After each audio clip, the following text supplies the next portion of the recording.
ஹேங்க, வாழ்க வளமுடன். நம்மளுடைய சிந்தனைகளினுடைய சக்தியால நம்மளுடைய மூளையை 3 நாள்ல மாற்ற முடியுமா அப்படிங்கிறது தாங்க நம்ம இன்னைக்கு சிந்திக்க போறோம். இந்த சிந்தனை, இந்த விஷயம் கண்டிப்பா நம்ம ஒவ்வொருத்தருக்கும் அத்தியாவசியமான ஒரு விஷயம் தாங்க. இந்த வீடியோவை பார்த்துட்டு அப்படியே நீங்க விட்டுட்டு போயிடாதீங்க. பிராக்டிஸ் பண்ணுங்க. உங்களுடைய வாழ்க்கைக்குள்ளார இது கொண்டு வாங்க. உங்களுடைய குழந்தைகளுக்கும் இதை பயிற்சி பண்றதுக்கு கத்துக் கொடுங்க. நம்மளுடைய சிந்தனையால நம்மளுடைய வாழ்க்கையில எப்படிப்பட்ட பிரச்சனைகள்லாம் வருது, அப்ப அந்த சிந்தனையை மாற்றும் போது நம்மளுடைய வாழ்க்கையில எப்பேற்பட்ட சிறப்பம்சங்களை எல்லாம் நம்ம சந்திக்க முடியும் அப்படிங்கறதாங்க நம்ம இந்த வீடியோல முழுமையா அழகா தெரிஞ்சுக்க போறோங்க. நம்மளுடைய ஒவ்வொரு சிந்தனையும் பாத்தீங்கன்னா நம்மளுடைய உடல்ல ஒரு வேதியியல் மாற்றத்தையே ஏற்படுத்துதுங்க. பயத்தை ஏற்படுத்தக்கூடிய சிந்தனை, கோபத்தை ஏற்படுத்தக்கூடிய சிந்தனை, மகிழ்ச்சியை ஏற்படுத்தக்கூடிய சிந்தனை, சரிங்களா? இது எல்லாம் பாத்தீங்கன்னா உடல்ல ஒரு விதமான மாற்றங்களை ஏற்படுத்துதுங்க. இப்ப பயத்தை ஏற்படுத்தக்கூடிய சிந்தனை என்ன மாதிரியான பிரச்சனைகளை நம்மளுக்குள்ள கொண்டு வரும்னு பாத்தீங்கன்னா, கார்டிசோல், இந்த அட்ரிலின், இந்த 2 மன அழுத்த ஹார்மோன்களையும் உற்பத்தி பண்ணிருதுங்க. அப்ப இது ரெண்டுமே பாத்தீங்கன்னா நம்மளுடைய உடல்ல பல பிரச்சனைகளை ஏற்படுத்திடுதுங்க. நம்மளுக்கு பல்வேறு நோய்களை இது உருவாக்கி விட்டுரும். இந்த மாதிரியான ஒரு சிந்தனை கலந்த ஒரு விஷயத்திலேயே நம்ம ரொம்ப நாள் டிராவல் பண்ணிட்டே இருந்தோம் அப்படின்னா உள்ளுக்குள்ளார பயங்கரமான பிரச்சனை உருவாயிருங்க. அதே மாதிரி கோபத்தை ஏற்படுத்தக்கூடிய சிந்தனை வந்துச்சுனாலும் இதே தான், இந்த ஹார்மோன்கள் தான் அதிகமா சுரக்கும். இதுக்கு மாற்றாக மகிழ்ச்சியான விஷயங்கள்ல உங்களுடைய சிந்தனை இருந்துச்சுன்னு வச்சுக்கோங்க, டோபமைன், செரட்டோனின் அப்படிங்கிற இந்த மகிழ்ச்சி ஹார்மோன்கள் உங்களுக்கு அழகா அற்புதமா சுரக்குங்க. அப்ப பாத்தீங்கன்னா உங்களுக்கு நேர்மறையான சிந்தனைகள் உங்களுக்குள்ளார வரும். உங்களால வாழ்க்கையில எதையுமே சாதிக்க முடியும் அப்படிங்கிற தன்னம்பிக்கையெல்லாம் உள்ளுக்குள்ளார அப்படியே அளவு கடந்து வருங்க. இந்த ஹார்மோன் தாங்க நம்மளுக்கு எப்பவுமே தேவை. இன்னொரு முக்கியமான ஒரு உண்மையை தெரிஞ்சுக்குங்க. உங்களுடைய உடல் உண்மையான அனுபவம் எது, நீங்கள் நினைத்த அனுபவம் எது அப்படின்லாம் வேறுபடுத்திலாம் பார்க்காதுங்க. நம்ம சேனல்ல நம்ம ஏற்கனவே லூயிஸ் கேவை பத்தி பேசியிருக்கோம். மெட்டாபிசிக்ஸ் நிபுணருங்க அவங்க பாத்தீங்கன்னா மன ரீதியாக நம்மளுடைய உடல்ல இருக்கக்கூடிய பிரச்சனைகளை நம்மளால சரி செய்ய முடியும் அப்படின்னு அவங்க சொல்லுவாங்க. எப்பவுமே மனம் மட்டும்தான் நம்மளுடைய வாழ்க்கையை தீர்மானிக்குது அப்படிங்கிறது தான் அவங்களுடைய கருத்து. அப்ப எண்ணங்களால நம்மளால எதையுமே சாதிக்க முடியும் அப்படின்னு தான் அவங்க சொல்லுவாங்க. இவங்க கிட்ட வர்ற பேஷண்ட்ஸ் எல்லாம் எப்படி இருந்தாங்கன்னு பாத்தீங்கன்னா, மருத்துவர்கள் உங்களுக்கு இந்த நோயை குணப்படுத்தவே முடியாது அப்படின்னு சொன்ன நிலையில வந்தவங்க தான் இவங்க கிட்ட வந்தவங்களாம். அப்படியே வந்தா இவங்களோட வீடியோஸ்லாம் பாத்தீங்கன்னா தெரியும், அவங்கெல்லாம் பாத்தீங்கன்னா அப்படியே அழறாங்க. எனக்கு உயிர் வாழணும்னு நான் ரொம்ப ஆசையா இருக்கு, ஆனா எனக்கு இவ்வளவுதான் நாள்னு சொல்லிட்டாங்க, நான் இன்னும் 1 மாசம் தான் இருப்பேன்னு சொல்லிட்டாங்க, நான் இன்னும் 2 மாசம் தான் இருப்பேன்னு சொல்லிட்டாங்க, நான் என்ன பண்றது அப்படின்னு கேட்பாங்க. அவங்க இவங்களுக்குலாம் கொடுக்கக்கூடிய ஒரே மருந்து என்னன்னு பாத்தீங்கன்னா மனப்பயிற்சி மட்டும்தாங்க. உன்னுடைய சிந்தனைய, உன்னுடைய எண்ணத்தை நீ மாத்தும் பொழுது உன்னுடைய உடல்ல ரசாயன மாற்றங்கள் அற்புதமாக ஏற்படுது. அது உன்னுடைய நோயை குணப்படுத்துது அப்படின்னு தாங்க அவங்களுக்கு சொல்லக்கூடிய பயிற்சி முறைகளே.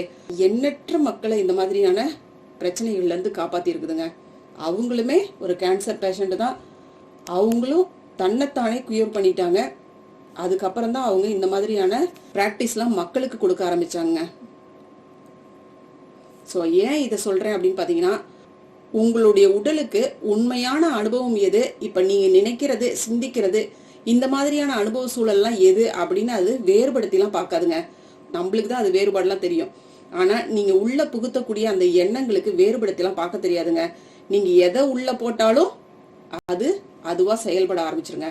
நீங்க எப்படி உணவு எதை உள்ள போட்டாலும் உடல் ஜீரணிச்சு கொடுத்துறது இல்லைங்களா, அதே மாதிரிதாங்க நீங்க எந்த மாதிரியான எண்ணங்களை உள்ள போட்டாலும் அது வேலை செய்யும். விஷயம் அதுதான், சிந்திச்சுக்கோங்க. நீங்க எப்படிப்பட்ட உணவுகளை உள்ள கொடுத்தாலும் அது உடல் பாத்தீங்கன்னா ஜீரணிச்சு நம்மளுக்கு ரசாயன மாற்றங்களை உள்ள ஏற்படுத்துது இல்லைங்களா. அதே போலதான் சிந்தனைகளும் எண்ணங்களும் நம்ம எப்படி உள்ள கொடுக்கறோமோ அதே மாதிரியான ரசாயன மாற்றத்தை ஏற்படுத்தியே தீருங்க. அப்ப நம்ம ரொம்பவே உஷாரா இருக்கணும். உதாரணமா, ஒரு நாய் உங்களை துரத்துது அப்படின்னு நீங்க கற்பனை செஞ்சீங்க அப்படின்னா உடனே உங்களுடைய மனசுல பாத்தீங்கன்னா அப்படியே ஒரு பயம் கலந்த ஒரு சிந்தனை உள்ளுக்குள்ளார அப்படியே பரவிடும்.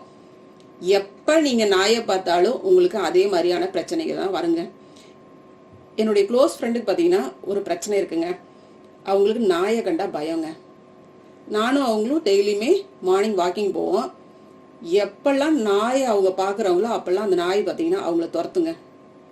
என்ன பிரச்சனைன்னு பாத்தீங்கன்னா, இந்த சிந்தனை அவங்களுக்குள்ளார ஒரு சிந்தனை இருக்கு பாத்தீங்களா, நாய் நம்மளை துரத்தும், நம்மளை கடிக்கும் அப்படின்ற அந்த சிந்தனை பாத்தீங்கன்னா அந்த எண்ணம் அந்த நாய்க்கும் பரவுது. இது சாதாரண விஷயம்லாம் இல்லைங்க. நீங்க உண்ணக்கூடிய உணவு உடல் வரைதான் பாயும், எண்ணக்கூடிய எண்ணம் இந்த உலகெங்கும் எங்கும் பரவுங்க. அதுதான் விஷயம். அதுதான் ஜாக்கிரதையா இருக்கணும் அப்படிங்கிறது. இப்ப இது என்ன பண்ணுதுன்னு பாத்தீங்கன்னா அந்த நாயை தாக்குது. அப்ப எப்பெல்லாம் அவங்க நாயை பாக்குறாங்களோ அப்பெல்லாம் நாய் அவங்கள துரத்துதுங்க. இதுதாங்க விஷயம். நாங்க 2 பேரும் தான் போவோம், ஆனா என்னை ஒண்ணும் பண்ணாது, ஆனா அவங்கள துரத்துங்க. அப்ப பாத்துங்க நம்மளுடைய எண்ணம் நம்மளுடைய சிந்தனை எப்படி செயல்படுது அப்படின்ட்டு. நீங்க நினைக்கலாம் இதெல்லாம் நீங்க சாதாரணமா சொல்லிட்டு போயிருவீங்க, ஆனா காலங்காலமாக உள்ள நாங்க புகுத்தி வச்சிருக்கிறோமே எதிர்மறை சிந்தனைகள், இந்த மாதிரியான மூட பழக்க வழக்கங்கள், இதுல இருந்து நான் எப்படி வெளியில வர்றது, ஏன் எனக்கு எதிர்மறை சிந்தனையில இருந்து விடுபடுறது கடினமா இருக்கு அப்படின்னு நீங்க நினைக்கலாம். இது பாத்தீங்கன்னா ஒரு வெதுவெதுப்பான வேதியியல் அடிமைத்தனம் தாங்க சொல்லணும். உங்களுடைய உடல் பாத்தீங்கன்னா தொடர்ந்து கோபம், பயம், சந்தேகம் இந்த மாதிரியான விஷயங்களுக்கு அடிமையாய் கிடக்குதுங்க. மாற்றங்களை பாத்தீங்கன்னா உடல் எதிர்க்குங்க. நீங்க உடனே நேர்மறை சிந்தனையை உள்ள கொண்டு போய் நீங்க புகுத்தும் போது பாத்தீங்கன்னா ரொம்ப கஷ்டமா இருக்குங்க. இதுவே நீங்க எதிர்மறையான சிந்தனைகளை உள்ள கொடுத்தீங்க அப்படின்னா ரொம்ப ஈஸியா அதை அப்சர்வ் பண்ணிக்கங்க. ஏன்னா அது ரொம்ப ஈஸி. உங்களுக்கு ஒரு துக்கம் வருது அப்படின்னா துக்கத்தை நீங்க நினைச்சு பாருங்களேன், ரொம்பவே ஈஸியா உங்களால துக்கத்தை நினைச்சிட முடியும். இதுவே அதுக்கு பதிலா மகிழ்ச்சியை கொஞ்ச நேரம் நினைச்சு பாருங்களேன், முடியாது, ரொம்ப நேரம் அது நீட்டிக்காது. பிரச்சனை அங்கதாங்க. ஏன்னா இதெல்லாம் ஒரு அடிக்ஷனுங்க. நம்ம காலங்காலமா இந்த மூளைக்கு இந்த எண்ணங்களுக்கு தீனி போட்டு இப்படி வளர்த்தி வச்சிருக்கிறோங்க.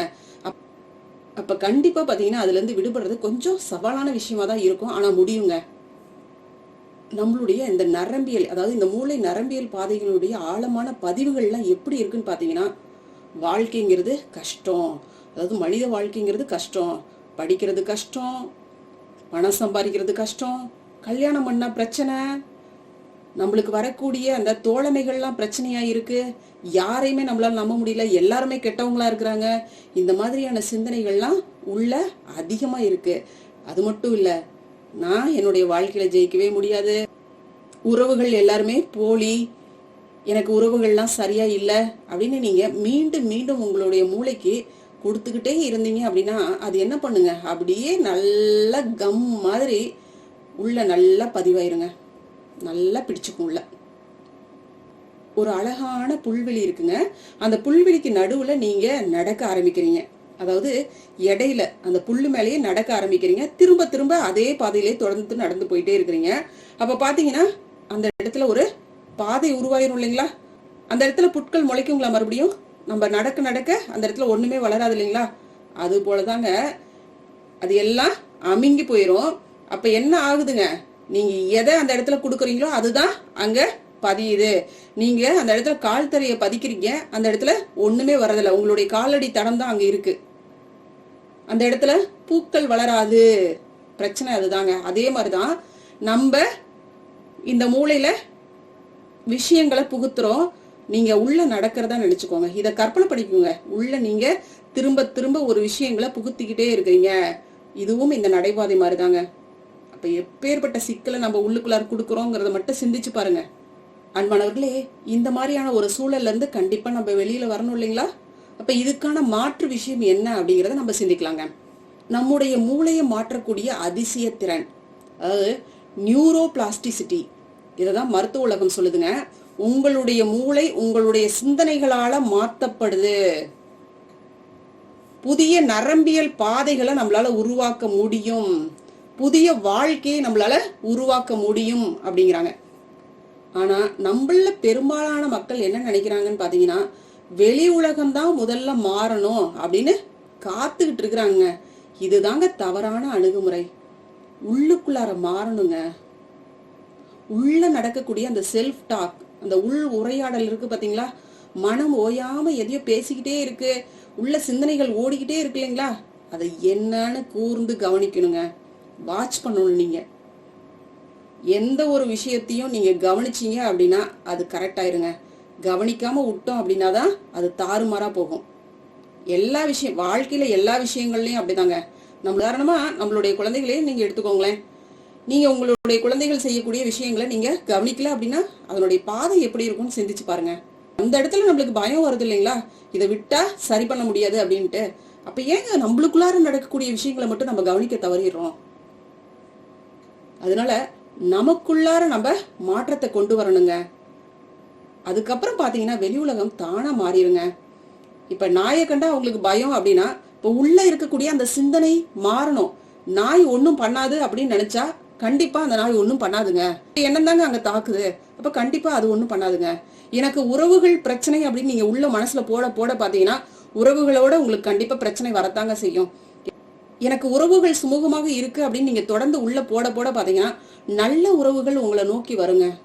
சரி வாங்க, இது எப்படி நம்ம பிராக்டிஸ் பண்ணி நம்மளுடைய வாழ்க்கைக்குள்ளார அற்புதமாக கொண்டு வர்றது அப்படின்னு பாக்கலாங்க. 3 நாள் தாங்க கண்டிப்பா உங்களால மாத்திக்க முடியுங்க. நல்லா அற்புதமா உள்ள அப்படியே கம்பீரமா கொடுத்தீங்க அப்படின்னா முடியுங்க. தைரியத்தோட மன வலிமையோட நீங்க கொடுக்கும்போது அதுக்கு பவர் அதிகமா இருக்குங்க. இது சவால்னே எடுத்துக்கோங்களேன். 3 நாள் சுய உரையாடல் சவால். ஓகேங்களா? காலையில எழுந்ததும் அப்படியே பெட்ல உட்காடுறீங்க, சமணங்கால் போட்டு அப்படியே உட்காடுறீங்க. மனசு பாத்தீங்கன்னா அந்த நிலையில ரொம்பவே அமைதியா இருக்கும். நீங்க அமைதிப்படுத்தணுங்கிற அவசியமே கிடையாது. தூக்கத்துல இருந்து எழுந்ததும் உங்களுக்கு மனம் வேற எந்த சிந்தனைக்கும் இட்டு செல்லாது. அப்ப உங்களுடைய மனசு அமைதியா இருக்கும். அந்த நேரத்துல நீங்க கொடுக்கக்கூடிய எந்த விதையாக இருந்தாலும் அது அற்புதமான விருட்சமாக மலருங்க. அப்ப நம்ம முதல்ல செய்ய வேண்டிய விஷயம் என்னன்னு பாத்தீங்கன்னா, உட்கார்ந்துக்கிறீங்க. உங்களுடைய 2 கையும் உங்களுடைய இதயத்துல அப்படியே வச்சுக்கிறீங்க. 20 நிமிஷம் நல்ல உரத்த குரல்ல சொல்றீங்க உங்களுக்கு எந்த மாதிரியான மாற்றங்கள் வேணும் அப்படின்ட்டு. உதாரணமா, இன்று நான் என்னுடைய வாழ்க்கையினுடைய புதிய அத்தியாயத்தை தொடங்கி இருக்கிறேன். என்னுள் அற்புதமான சக்திகள் நிறைஞ்சிருக்கு. என்னுள் கடவுள் தன்மை இருக்கிறது. இந்த இறைநிலையினுடைய தன்மை இருக்கு. ஒவ்வொரு உயிரணுவும் ஆரோக்கியமாகவும் ஆற்றல் மிக்கதாகவும் இருக்கு. நான் மகிழ்ச்சியை உணர்கிறேன். இந்த மாதிரி திரும்ப திரும்ப சொல்லிக்கிட்டே இருங்களேன். உங்களுடைய மூளை பாத்தீங்கன்னா ஏற்க ஆரம்பிக்கும். அதுக்கப்புறம் பாத்தீங்கன்னா நம்மளுடைய மூளை இதே மாதிரி செயல்பட ஆரம்பிக்குங்க. உங்களுடைய மனசு வேற எதையாவது நினைச்சா கூட மீண்டும் கவனத்தை இந்த உறுதிமொழிக்குள்ளார திருப்புங்க. இந்த 20 நிமிடம் உங்களுடைய வாழ்க்கையின் பொக்கிசமான நிமிடமாக இருக்கணுங்க. எழுந்திருச்சோடனே அறக்க பறக்க உங்களுடைய டெய்லி ரொட்டீனுக்கு ஓடிடாதீங்க. கொஞ்சம் இதுக்கு டைம் ஒதுக்குங்க. காலையில நீங்க போடக்கூடிய இந்த விதை பாத்தீங்கன்னா ரொம்ப அற்புதமான விதைங்க. நாள் முழுசும் பாத்தீங்கன்னா உங்களுக்கு மிகப்பெரிய ஒரு மாற்றத்தை ஏற்படுத்தக்கூடியதாக இருக்கும். நீங்க செஞ்சு பாருங்க. அதுக்கப்புறம் கமெண்ட்ல சொல்லுங்க உங்களுடைய வாழ்க்கையில எந்த மாதிரியான அனுபவங்களை எல்லாம் நீங்க உணர்ந்தீங்க அப்படின்ட்டு. இப்ப அடுத்தது நீங்க செய்யக்கூடிய நேரம் என்னன்னு பாத்தீங்கன்னா 3 to 5ங்க. இது மூளையினுடைய 2வது உணர்திறன் சாளரம் அப்படின்னு சொல்லலாங்க. ஒரு 5 நிமிஷம் உடல் இயக்கத்தோட இத சொல்ல ஆரம்பிங்க இந்த உறுதிமொழிகளை. இத பாத்தீங்கன்னா நீங்க வாக்கிங் மாதிரி அப்படியே நடந்துகிட்டு கூட நீங்க சொல்லலாம். இல்ல 2 கைகளையும் அப்படியே உயர்த்தி அப்படி கூட நீங்க ஒரு 5 நிமிஷம் சொல்லலாம். அப்படி உயர்த்தி நீங்க சொல்லும் பொழுது இந்த 2மே பாத்தீங்கன்னா நல்லாவே இருக்கும். இந்த மாதிரி செய்யும் போது பாத்தீங்கன்னா உங்களுக்குள்ளார ஒரு அற்புதமான உணர்வு கிட்டும். கைகளை உயர்த்தி சொல்லும் போது பாத்தீங்கன்னா உங்களுக்கு ஆற்றல் அப்படியே உள்ளூர அப்படியே அழகா பரவுற மாதிரி இருக்குங்க. இந்த பிரபஞ்சத்தினுடைய ஆசீர்வாதம் உங்களுக்கு அப்படியே அழகா உள்ளுக்குள்ளார கிடைக்கிறது உங்களால உணர முடியுங்க. புரிஞ்சிருக்கும்னு நினைக்கிறேன். இது எந்த டைம்ல சொல்லணும் அப்படின்னு பாத்தீங்கன்னா 3 to 5. ஓகேங்களா? அடுத்து 3rd டைம் எப்ப நீங்க சொல்லணும் அப்படின்னு பாத்தீங்கன்னா ஈவினிங் 7 to 9. ஓகேங்களா? இந்த இன்பிட்வீன் டைம்ல நீங்க இந்த உறுதிமொழிகளை மீண்டும் சொல்லுங்க.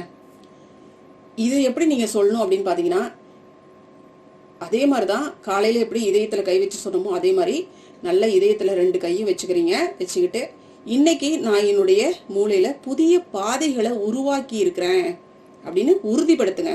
ஏன்னா அந்த நாளினுடைய இறுதியில நம்ம உள்ள எந்த மாதிரியான விதைகளை நம்ம உள்ள போட்டிருக்கிறோம் அப்படிங்கறத நம்ம உள்ள உறுதிப்படுத்திக்கிறோம். ஓகேங்களா? சோ இந்த மாதிரி சொல்லுங்க. இன்று நான் என்னுடைய மூளையில புதிய பாதைகளை உருவாக்கி இருக்கேன் அப்படின்னு தொடர்ந்து சொல்லுங்க. எவ்வளவு நேரம்? 15 நிமிஷம். அதே மாதிரி அன்னைக்கு நாள்ல உங்களுக்கு சின்ன சின்ன வெற்றிகள்லாம் இருந்திருக்கும் பாத்தீங்களா? நீங்க மன நிறைவு அளிக்கக்கூடிய விஷயங்கள்ல எல்லாம் ஈடுபட்டிருப்பீங்க. உங்களுக்கு அது சந்தோஷத்தை ஏற்படுத்தியிருக்கும். சூப்பர் அப்படின்ற மாதிரி உங்களையும் நீங்க அப்ரிஷியேட் பண்ற மாதிரி விஷயங்களை எல்லாம் நீங்க பண்ணியிருப்பீங்க. இன்றைய நாள்ல இந்த மாதிரியான சிறப்பம்சங்கள் என்னுடைய வாழ்க்கையில நடந்துச்சு, அதுக்கு நன்றி இறைவா. நாளைக்கு இன்னும் நான் சிறப்பாக செயல்படுவேன். என்னுடைய வாழ்க்கையில இன்னும் சிறப்புமிக்க தருணங்கள் வரும் அப்படின்னு நீங்க திரும்ப திரும்ப சொல்லுங்க. அடுத்து முக்கியமான விஷயம் என்னன்னு பாத்தீங்கன்னா இந்த மாதிரியான விஷயங்களை நீங்க தொடர்ந்து பயிற்சி பண்ணும் பொழுது உங்களுக்குள்ளார அந்த எதிர்மறை சிந்தனைகள் வருங்க. மனம் பாத்தீங்கன்னா அவ்வளவு லேஸ்ல இதெல்லாம் அக்செப்ட் பண்ணாதுங்க. அதனாலதான் யாருமே தொடர்ந்து பயிற்சி பண்றது கிடையாது.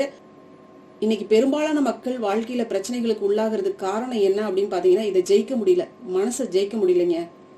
சமுதாய சூழல்ல சிக்கிட்டு கிடக்குறோம். மற்றவங்களுடைய எண்ணங்கள் நம்மளை தாக்குது, நம்மளுடைய எண்ணங்களும் நம்மளை தாக்குது. அப்புறம் எப்படிங்க வெளியில வர்றது? இதுக்கெல்லாம் நிறைய யுக்தி முறைகள் இருக்கு. அதையெல்லாம் நம்ம சரியா பயிற்சி பண்ணோம் அப்படின்னா இதுல இருந்தெல்லாம் எஸ்கேப் ஆகி நம்மளுடைய வாழ்க்கையை நிம்மதியா வாழ முடியுங்க. ஓகே, எதிர்மறை சிந்தனைகளை எப்படி நம்ம பிடிக்கிறது? நாள் முழுசும் என்னால முடியாது, எனக்கு இது கடினமா இருக்கு, இவங்க என்னை இப்படி நடத்துறாங்க, இவங்கெல்லாம் சரியில்லை அப்படின்னு சொல்லி நிறைய விஷயங்களை உள்ள புகுத்தி வச்சிருக்கோம் இல்லைங்களா? நம்ம சொற்களால தான் பேசணும்லாம் இல்லைங்களே, உள்ள சிந்தனைகளால உள்ள புகுத்தி வச்சிருக்கோம் இல்லைங்களா? அப்ப அதுல இருந்து எப்படி மாறுறது? அப்ப இந்த இடத்துல நம்ம நேர்மறையை உள்ள கொண்டாந்து புகுத்தணும் இல்லைங்களா? நீங்க இந்த மாதிரியான சிந்தனைகள்ல, அதாவது நீங்க வாழ்க்கையில முன்னேறணும், மாற்றத்தை கொண்டு வரணும்னு நீங்க முயற்சிக்கும் போது இது உங்களை தடுக்கும். அப்ப நீங்க உடனே மாற்று சிந்தனைய உள்ள புகுத்தணும், நேர்மறையான சிந்தனைய உள்ள புகுத்தணும், உடனே புகுத்திடணும். எண்ணங்களை கவனிச்சுக்கிட்டே இருக்கணும். என்னால முடியும், நான் எளிதாக இதுக்கு தீர்வை கண்டுபிடிச்சிருவேன் அப்படின்னு நீங்க உடனே அதுக்கு மாற்று சிந்தனையை உள்ள புகுத்தும் பொழுது பாத்தீங்கன்னா அது காலப்போக்குல மறைஞ்சு போயிருங்க. சிந்தனைகளை நம்ம உள்ள புகுத்தும் போது நம்ம உடல்ல என்ன மாதிரியான மாற்றங்கள் உருவாகுது அப்படின்னு பாத்தீங்கன்னா, இதயமும் மூளையும் பாத்தீங்கன்னா ஒத்திசைவோட செயல்படுங்க. நேர்மறை சுய உரையாடலால இதயம் ஒழுங்கான துடிப்பை உருவாக்குது, மன அழுத்த ஹார்மோன்கள் குறையுதுங்க. இந்த கார்டிசோல் சொன்னோம் இல்லைங்களா, இந்த ஹார்மோனின் அளவு குறையுங்க. அடுத்த முக்கியமான விஷயம் என்னன்னு பாத்தீங்கன்னா டோபமைன் ஆக்சிடாசின். இது பாத்தீங்கன்னா உங்களுடைய அந்த டிஎன்ஏ இருக்கு பாத்தீங்களா, அதனுடைய வெளிப்பாட்டை மாத்துதுங்க. நம்மளுடைய உயிரணுக்கள் இருக்கு பாத்தீங்களா, அது உயர் ஆற்றல் மட்ட அதிர்வெண்ல செயல்பட தொடங்குதுங்க. இந்த உயர் ஆற்றல் மட்ட அதிர்வெண் அப்படின்னா என்னன்னு பாத்தீங்கன்னா, இங்க பிரபஞ்சம் அந்த நிலையில தான் இருக்கு சரிங்களா, உயர் ஆற்றல் மட்டத்துல தான் இயங்கிக்கிட்டு இருக்கு. நம்மளுடைய சிந்தனைகள்லாம் இந்த மாதிரி உருவாகும் பொழுது, அதாவது நேர்மறையாக உருவாகும் போது அதோட சேர்ந்து கலக்குது. அந்த நிலையில நம்மளுடைய மனநிலை உருவாகுது. இப்ப பாத்துக்கோங்க, நம்மளுடைய தன்மை பாத்தீங்கன்னா கடவுள் தன்மையாக மாற்றம் பெறுது. அதுதாங்க விஷயம். இரண்டாவது நாள் பாத்தீங்கன்னா எதிர்ப்பு வருங்க. உங்களுடைய உடல் பாத்தீங்கன்னா பழைய அந்த வேதியியல் நிலைகளை தேடுங்க. அதாவது சோர்வு, எரிச்சல், கோபம், போட்டி, பொறாமை, இந்த மாதிரி உள்ள எல்லாம் கொண்டு வந்து போட்டு வச்சிருந்தாங்க இல்லைங்களா, அது எங்கன்னு தேடும். ஏன்னா பழகி இருக்கு இல்லைங்களா. அதனால ஏன்டா என்னை அதுல இருந்து இந்த மாதிரி ஒரு சூழலுக்கு கொண்டு வந்த, அதுலயே நானு போயிட்டே இருந்தனே, இப்ப என்னால இதுல அடாப்ட் ஆக முடியலையே அப்படின்னு தடுமாறும். இதுதாங்க மாற்றத்தின் அடையாளம்.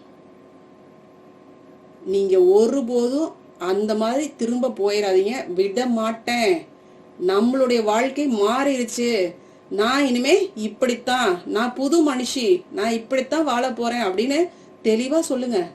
என்னுடைய நிலை இப்படித்தான், என்னுடைய மைண்ட் செட் இனிமே இப்படித்தான் அப்படின்னு சொல்லி தளராம நீங்க இந்த பயிற்சி பண்ணுங்க. அன்பானவர்களே, இதை கேட்டுட்டு அப்படியே போயிடாதீங்க. தயவு செஞ்சு பிராக்டிஸ் பண்ணுங்க. ஒரு தடவை முயற்சி பண்ணி பாருங்களேன். அப்படியே வீடியோ ஸ்டாப் பண்ணிட்டு உங்களுடைய இதயத்துல கை வச்சு, நான் இன்று முதல் என்னுடைய வாழ்க்கையை மாற்ற தொடங்கி இருக்கிறேன் அப்படின்னு சொல்லி ஒரு 5 நிமிஷம் அப்படியே உள்ள கொடுங்களேன். அதுக்கு ஒரு டானிக் கொடுங்களேன், ரெக்கவர் பண்றதுக்கு உள்ள ஒரு டானிக்கை கொடுங்களேன். இந்த மாதிரி ஒரு வைராகியம் கலந்த உறுதிமொழிகளை உள்ள அப்படியே பதிவிடுங்க. திரும்ப திரும்ப சொல்லுங்க. இன்னைக்கே ஆரம்பிங்க. நான் இன்று முதல் என் சுய உரையாடலை மாத்தி, உள்ளுக்குள்ளார இருக்கக்கூடிய அந்த சுய உரையாடலை மாத்தி புதிய வாழ்க்கையை உருவாக்க உறுதி எடுத்திருக்கிறேன் அப்படின்னு சுய பிரகடனம் சொல்லி இதை தொடங்குங்க. 3 நாள்ல உங்களுடைய மூளை பாத்தீங்கன்னா உண்மையிலேயே மாற தொடங்குங்க. தயவு செஞ்சு இப்பவே தொடங்குங்க. நம்மளுடைய சிந்தனைகள் தாங்க நம்மளுடைய விதியை உருவாக்குது. அதை கொஞ்சம் ஞானத்தன்மையோட அணுகணும் அப்படின்னா நம்மளால இந்த வாழ்க்கையை சரி பண்ண முடியுங்க. கடைசியா ஓசோ சொல்லக்கூடிய ஒரு விஷயத்த சொல்லி முடிச்சுக்கலாங்க. ஓசோ சொல்லுவாருங்க, நீ இந்த மாதிரி சிந்தனைகளை உள்ள புகுத்த புகுத்த நீ கடவுள் நிலையே அடைய முடியும்பா அப்படின்னு பாருங்க. ஓசோ நம்மளுடைய வாழ்க்கையை, நம்மளுடைய சிந்தனையை, நம்மளுடைய மூளையை, நம்மளுடைய எண்ணங்களை எப்படி மாற்ற முடியும் அப்படின்னு சொல்றாருன்னு பாருங்க. நிறைய பேர் இங்க கடவுள் கடவுள்னு சொல்லி பணத்தை லட்சக்கணக்கில் சம்பாரிச்சிட்டு இருக்காங்க. நம்ம என்ன பண்றோங்க, நம்மளுடைய மனசு சரியில்லை, அவங்களால நம்மளை சரி பண்ண முடியும் அப்படின்னு நினைச்சுக்கிட்டு அவங்க கிட்ட கொண்டு போய் கொடுத்துட்டு இருக்கிறோம். ஆனா உங்களாலையும் உருவாக முடியும். அவங்களும் சாதாரண மனுஷங்க தானே, நீங்களும் சாதாரண மனுஷங்க தானே, கண்டிப்பா முடியும். அவங்களால முடியுதுன்னா உங்களாலையும் முடியும். அதான் ஓசோ சொல்றாங்க பாருங்க, நீ கடவுள் அப்படின்ற அந்த யோசனை நீ உள்ள புகுத்துன அப்படின்னா இது உன்னுடைய வாழ்க்கைக்கு உடனடியாக உதவும் அப்படிங்கிறாருங்க. அந்த வழியில நீ வாழ துவங்கு, கடவுளை போல நடந்துக்கோ. நீங்க கடவுளா இருந்தீங்க அப்படின்னா எப்படி அப்படிங்கிற மாதிரி நடந்துக்குங்க. அதுக்கப்புறம் பாத்தீங்கன்னா உங்களுக்குள்ளார இருக்கக்கூடிய அந்த உள் மாற்றம், உள்ளுக்குள்ளார சக்திகள்ல பல மாறுதல்கள் நடக்கிறத உங்களால காண முடியும். கடவுளை போல அமர்ந்துக்குங்க, பேசுங்க, அப்படியே செயல்படுங்க. ஆனா எப்பவும் நீங்க கடவுள் அப்படிங்கறத மட்டும் நினைவுலயே வச்சுக்கோங்க. அப்படித்தான்ப்பா இங்க எல்லாமே நடந்துட்டு இருக்குது. நீ நினைச்சுக்கோ, நீதான் இந்த மரத்தை உருவாக்குன அப்படின்னு நினைச்சுக்கே. உணர்ந்து பாரு, நீங்க ஒரு கடவுள், அந்த மரமும் கடவுள் தான். இப்படி ஒரு சூழலை நீங்க உள்ளுக்குள்ளார உருவாக்கிட்டீங்க அப்படின்னா, அது ஆழமா உள்ள போய் வேரூன்றி போச்சு அப்படின்னா, அதுக்கப்புறம் பாத்தீங்கன்னா உங்களுடைய சுவாசம் வித்தியாசமாக இருக்கும், உங்களுடைய நேசிப்பு தன்மை வித்தியாசமாக இருக்கும், உங்களுடைய பேச்சு தோரணை எல்லாமே மாறி இருக்கும், உங்களுடைய நீங்க மற்றவர்கள் மீது பழகக்கூடிய விதங்கள் கூட மாறி இருக்கும். நீங்க விரைவில் அதை காண முடியும் அப்படிங்கிறாருங்க. இந்த சூழல் உங்களை சுற்றி இருப்பவற்றை எல்லாத்தையும் மாத்தும்பா. அதனால இந்த மாதிரியான ஒரு சிந்தனைகளை கூட நீ சிந்திச்சு பாரு, உங்களுடைய எண்ணங்களை நீ புகுத்தி பாரு அப்படிங்கிறாருங்க. எவ்வளவு அருமையான ஒரு விஷயத்த சொல்லியிருக்காரு பாருங்க. நல்லா புரிஞ்சுக்கோங்க. இங்க நிறைய பேர் பணம் சம்பாதிக்கிற விஷயம்லாம் எப்படின்னு பாத்தீங்கன்னா, தானே கடவுள் அப்படின்னு நினைச்சுக்கிறாங்க. அப்படி நினைக்கும் போது அவங்க அப்படியே வாழவும் ஆரம்பிக்கிறாங்க.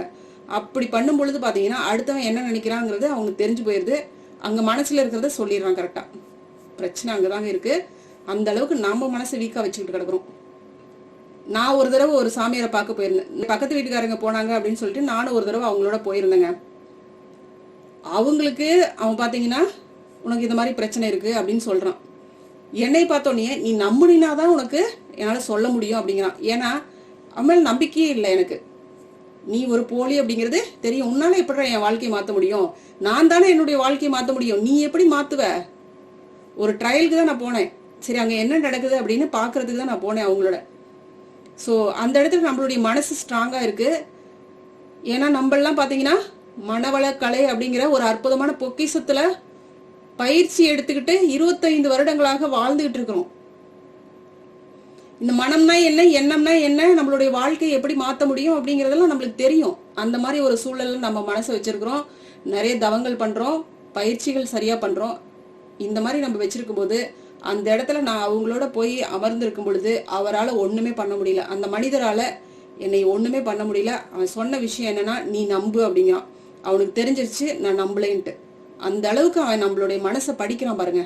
ஒரு சாதாரண மனுஷங்க எவ்வளவு பணம் சம்பாதிக்கிறான் பாருங்க. ஏங்க நம்ம கஷ்டப்பட்டு சம்பாரிச்சு நம்மளுடைய மனசை சரி பண்ணாம அவங்க கிட்ட எல்லாம் கொண்டு போய் கொடுத்துட்டு இருக்கிறோம்? அவங்க கிட்ட போயிட்டு வந்தோடனே உங்களுக்கு சரியாயிடுச்சா? கண்டிப்பா கிடையாதுங்க. நீங்க நினைச்சா மட்டும்தான் உங்களுடைய வாழ்க்கையை மாத்த முடியும். நல்லா சிந்திச்சுக்கோங்க. வேணும்னா சில மாறுதல்கள் ஏற்பட்டிருக்கும். என்ன காரணம்னா நீங்க அவங்கள நம்பி இருப்பீங்க. அவர் சொல்லிட்டாரு நம்மளுடைய வாழ்க்கையில அது நடக்கும் அப்படின்னு நீங்க நம்பிட்டீங்க, அதனால நடக்குது. விஷயம் அதுதாங்க. அதனால அன்பானவர்களே, முடிஞ்ச அளவுக்கு நம்மளால எந்த மாதிரியான விஷயங்களை பண்ணி நம்மளுடைய வாழ்க்கையை சரி செஞ்சுக்க முடியும் அப்படின்னு கொஞ்சம் ட்ரை பண்ணி இதெல்லாம் முயற்சி பண்ணி பாருங்க. நிச்சயமா முடியும். அப்ப மாற்றம் அப்படிங்கிறது நம்ம கிட்ட இருந்து தாங்க தொடங்கணும். அதுதான் எல்லாரும் சொல்றாங்க, மாற்றம் உன்னிலிருந்து தொடங்கட்டும் அப்படின்னு சொல்றாங்க. சரிங்களா? இப்ப இங்க மாறுச்சு அப்படின்னா வெளியில மாறும்.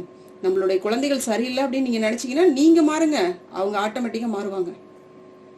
நீங்க உள்ளுக்குள்ளார அவன் இப்படித்தான், அவன் சரியா படிக்க மாட்டான் அப்படியே நினைச்சுக்கிட்டே இருந்தீங்கன்னா அவன் எப்படி படிப்பாங்க?